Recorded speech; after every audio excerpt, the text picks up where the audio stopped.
Hamas, in their statement, said that this move coming from us is during a process, is following an intense process of negotiations that has taken place between the movement and the United States administration. But that's something that we heard the opposite of ever since the sacking of Adam Bowler. Adam Bowler came from the United States administration after Donald Trump pushed him to. He was pushing for a move of direct talks between the United States and Hamas in a clear indication that the United States is not satisfied in how Israel is dealing with the negotiations and not reaching a deal. But after he was sacked, clearly the United States continued to talk with him. Through who? How? No one knows. Why? Well, it's because the actual talks about Adam Bowler at the time, they weren't supposed to be released.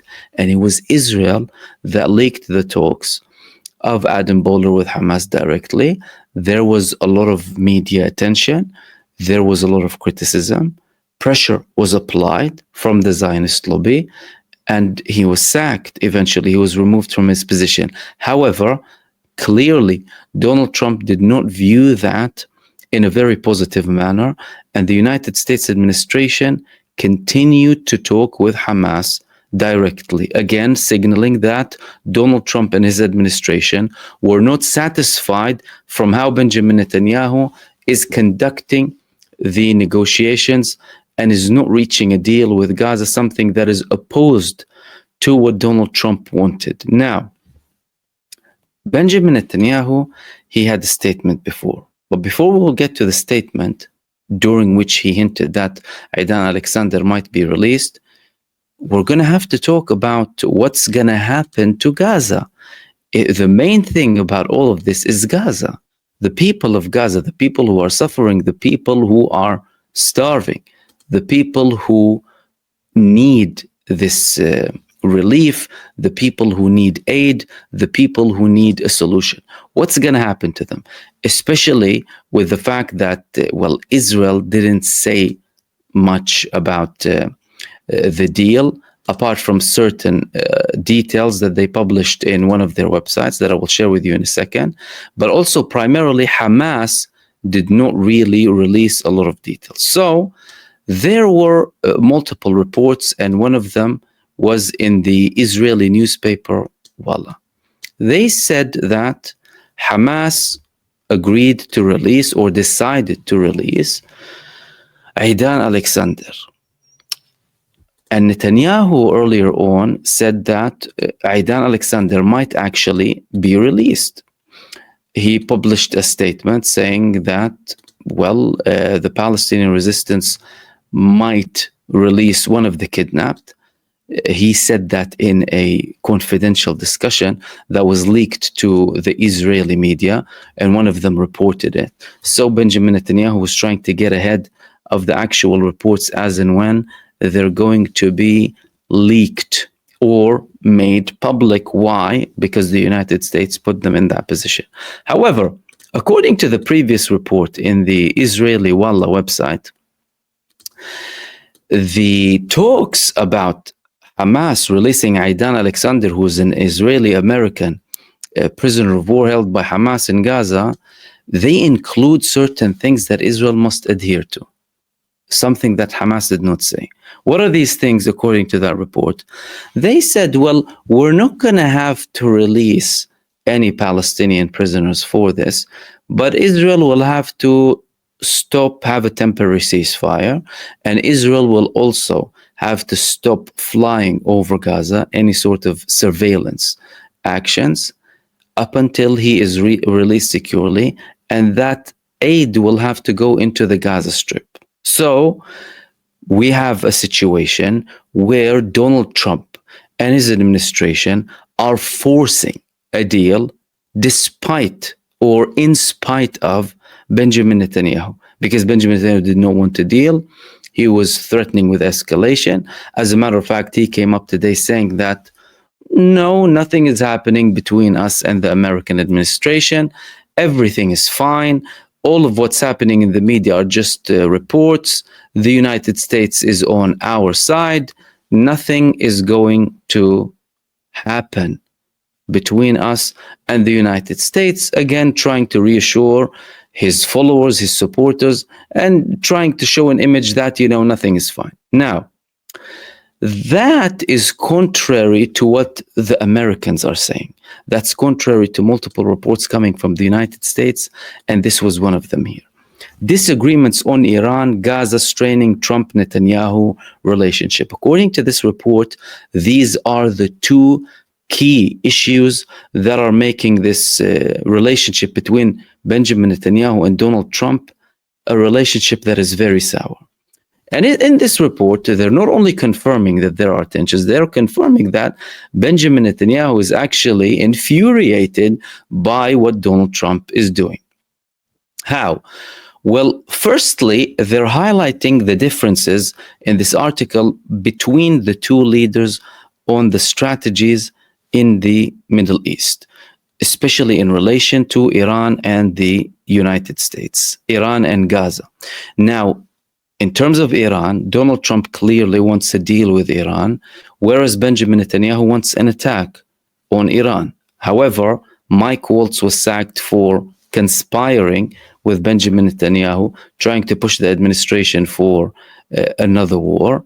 However, they're clearly not seeing eye to eye.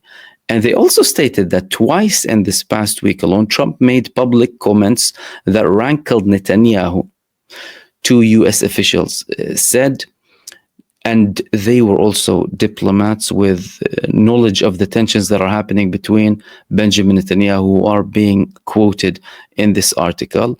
And Benjamin Netanyahu, according to them, was particularly upset when Trump on Wednesday said that he was yet to decide if Iran would be allowed to enrich uranium under a new deal. This was a red line and is a red line for Israel. From an Israeli perspective, they don't want Iran to enrich uranium whatsoever. They want Iran to be a country without a nuclear project. And despite the talks that are happening from Ron Dermer, the Minister of Strategic Affairs of Benjamin Netanyahu, and the man who is trying to connect the dots, trying to kind of solve the problems between Israel and the United States, it isn't happening. And according to another US official in this report, Israel is worried about any deal that will take place or might take place between the United States and Iran. Not only that, Benjamin Netanyahu in Israel pretended like it's business as usual when the United States, especially Donald Trump in particular, declared in a shocking statement that all of a sudden the United States reached a deal with Yemen that would stop the mutual aggression, the mutual attacks. Well, it was a hostile move initiated by the United States against Yemen for the sake of Israel, to support Israel. But Israel was not included in this agreement, and Yemen continued to attack Israel. As a matter of fact, Yemen escalated. They said, now we don't only have a naval embargo, sea embargo on Israel, we also have an aerial embargo. We're closing the Israeli airspace with multiple attacks on multiple parts of Israel, and also Ben Gurion Airport, one of them landing heavily and leaving a massive mark that Israel didn't really want to publish, but they had to after people took videos and started circulating them on social media. According to this report, Netanyahu wasn't only blindsided, but also infuriated by the announcement of Donald Trump when he halted the attacks and declared that they reached a deal between America and Yemen for the Ansarullah in Yemen to stop attacking American ships in return for the United States forces not attacking Yemen. And he's also thinking, Netanyahu, that the talks are totally pointless between the United States and Iran because Iran, according to him, will never adhere to a deal, contradicting reality and the fact that Iran was adhering to the deal that they reached during the Obama administration. Now, Frank Lowenstein, who was quoted in this report, said, I think what you're seeing is the Israelis recognizing that as much as they welcomed the election of President Trump and thought that would really give them a blank check to pursue whatever agenda they wanted, Trump has his own agenda. And that agenda is coming at odds with Benjamin Netanyahu. And clearly, these tensions, these differences that are happening between Donald Trump and Benjamin Netanyahu are real. At the end of the day, all of the escalation that we have seen in the past few weeks, Donald Trump not visiting Israel, despite multiple confirmations coming from Israel now that there are intense attempts coming from Benjamin Netanyahu and his government to ask Donald Trump to come and visit, that is clearly not happening.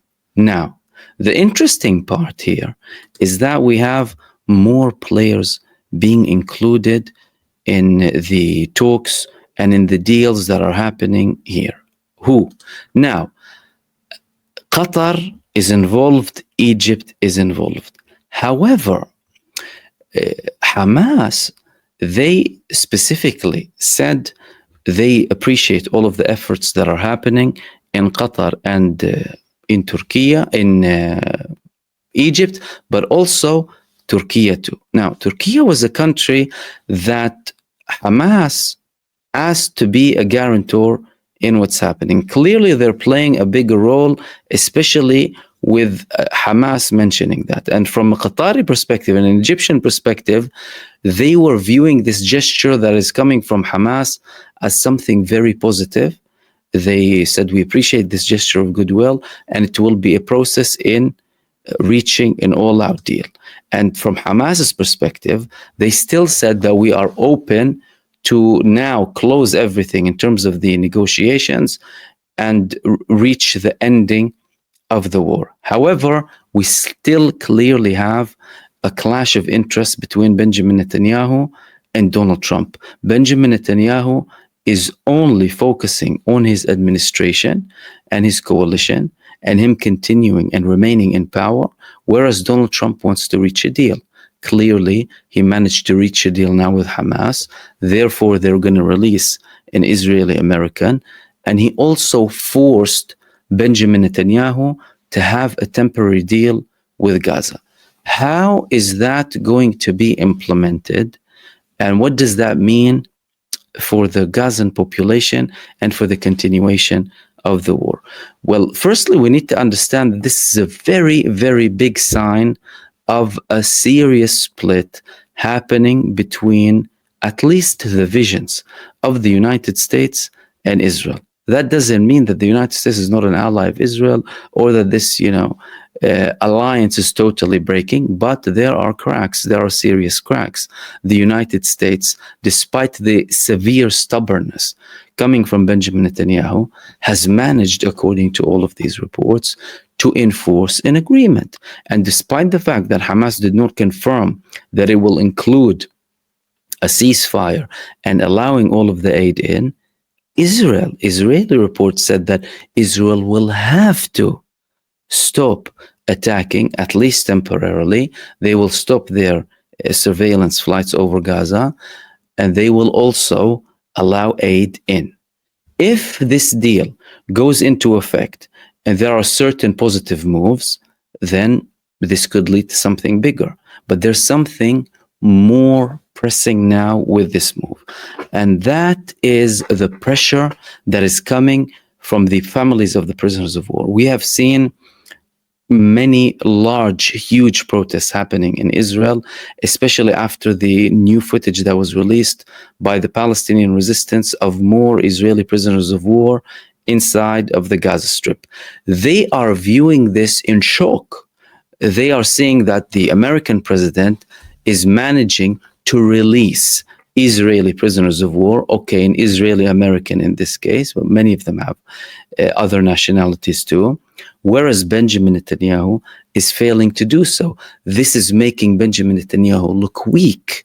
And despite the fact that he is denying all of the split that's happening or the tensions between him and Donald Trump in the American administration, he cannot deny the fact that there are deals happening and that he is forced to adhere and confirm that they are indeed being implemented.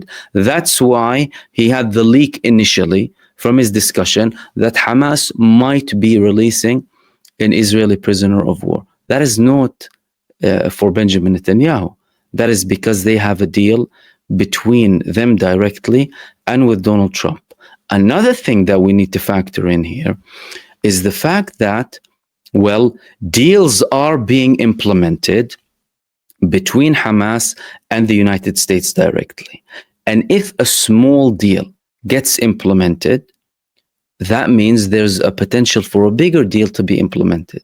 And if Benjamin Netanyahu will be forced to stop his attack, stop his aggression in Gaza, not that there's any success, by the way, for Israel or any advancement. By the way, they're getting blows after blows in Gaza that I've been speaking about the past few days, and they're only continuing their barbaric massacres against civilians. But there is potential that the United States will impose a bigger ceasefire inside of the Gaza Strip in the coming months if this ceasefire proves to be successful, or if this temporary deal that will include allowing aid in, having a temporary ceasefire, and releasing Aidan Alexander, if it goes smoothly.